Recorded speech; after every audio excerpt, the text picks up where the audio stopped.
तो आज मैं आपको रामायण की एक अद्भुत कहानी सुनाता हूँ जिसे शायद ही कोई सुना होगा। यह कहानी बड़ी विचित्र है, तो कृपया चैनल सब्सक्राइब करने का कष्ट करें। धन्यवाद। तो सुनिए, भगवान राम ने हनुमान को मृत्यु दंड क्यों दिए थे। हम सबको ये बात तो पता है कि हनुमान जी को भगवान राम का सबसे प्रिय भक्त माना जाता है।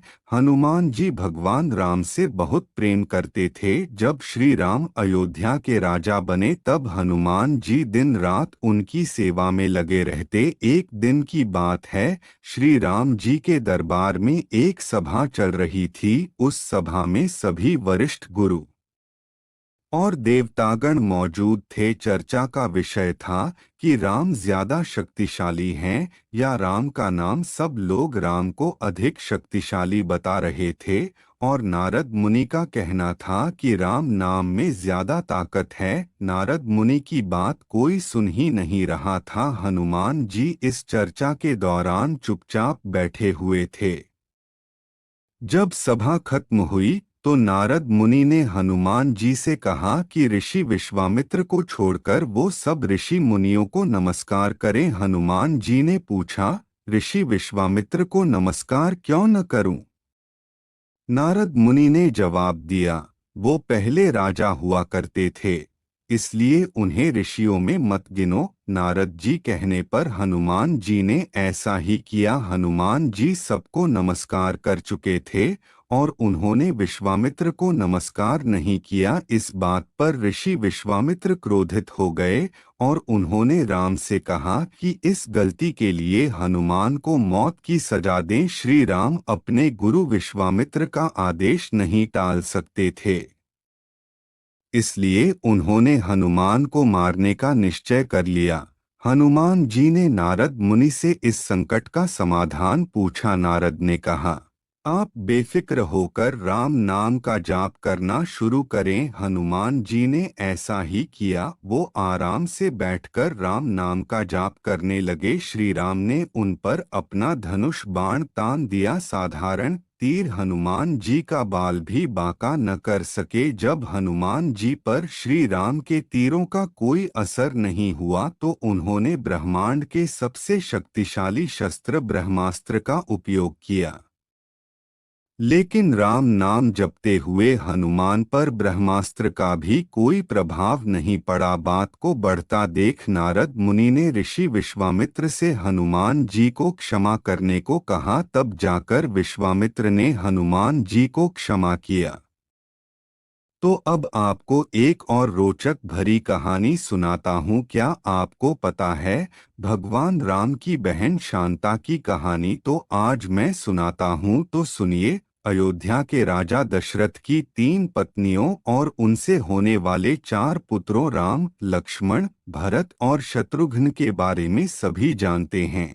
लेकिन भगवान राम की बड़ी बहन के बारे में हर किसी को नहीं पता। वाल्मीकि रामायण में भी राम की बहन शांता के बारे में जानकारी नहीं है, लेकिन दक्षिण पुराण में भगवान राम की बहन शांता का इतिहास जरूर मिलता है।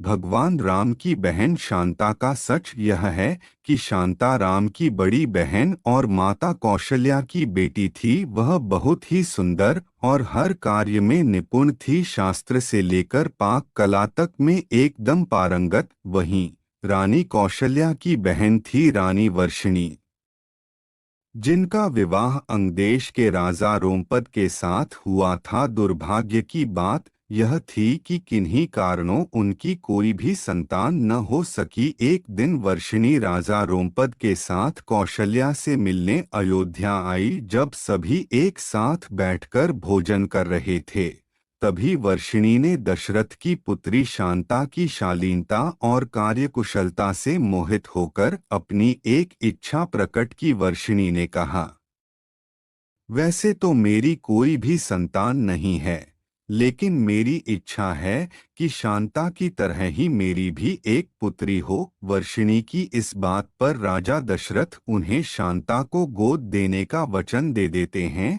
इस प्रकार राजकुमारी शांता अंगदेश के राजा रोमपद की पुत्री बन जाती है। एक दिन राजा रोमपद किसी काम में इतना खोए रहते हैं कि उनकी चौखट पर आए ब्राह्मण की आवाज उन्हें सुनाई ही नहीं देती। फलस्वरूप ब्राह्मण को खाली हाथ वापस लौटना पड़ता है। देवराज इंद्र को राजा रोमपद द्वारा किया गया ब्राह्मण का यह अपमान जरा भी रास नहीं आता। वह अंगदेश में वर्षा न करने का निश्चय कर लेते हैं।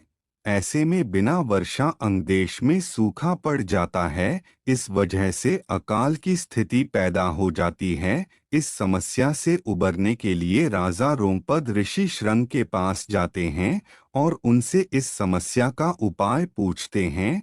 ऋषि राजा को यज्ञ कराने की सलाह देते हैं जिससे रूठे इंद्रदेव को मनाया जा सके। राजा रोमपद ऐसा ही करते हैं और यज्ञ के बाद अंगदेश में पुनः वर्षा होती है। इससे अंगदेश में आई समस्या का अंत होता है। ऋषि शृंग से प्रसन्न होकर राजा रोमपद उनसे अपनी पुत्री शांता का विवाह करा देते हैं। शांता के बाद राजा दशरथ के कोई संतान नहीं थी। इसके लिए वह बहुत ही चिंतित रहते थे। इसी कारण वह भी ऋषि शृंग के पास जाते हैं। ऋषि शृंग उन्हें कामाक्षी यज्ञ कराने की सलाह देते हैं। ऋषि के कहे अनुसार राजा दशरथ कामाक्षी यज्ञ संपन्न कराते हैं और प्रसाद के रूप में खीर बनवाते हैं। यज्ञ समाप्त होने के बाद जो खीर का प्रसाद था उसे राजा दशरथ की तीनों पत्नियां कौशल्या, सुमित्रा और कैकेयी ग्रहण करती हैं। कामाक्षी यज्ञ के प्रताप से रानी कौशल्या को पुत्र के रूप में राम, कैकेयी को भरत और सुमित्रा को लक्ष्मण व शत्रुघ्न की प्राप्ति होती है। चारों पुत्रों को अपनी बहन शांता के बारे में कुछ भी मालूम नहीं होता है। समय के साथ धीरे धीरे राम को अपनी माता के दुख का पता चलता है। साथ ही भगवान राम की बहन शांता के जीवन का सच जो कोई नहीं जानता था राम को मालूम हो जाता है। बहन शांता के बारे में जानने के बाद राम अपनी मां को बहन शांता से मिलवाते हैं और सभी पुराने मतभेदों को दूर कर एक साथ रहने का वचन देते हैं। ऐसी ही अच्छी कहानी देखने के लिए हमारे चैनल को सब्सक्राइब करें तथा बेल आइकन को दबाएं ताकि नई कहानी आप तक सबसे पहले पहुंचे। धन्यवाद।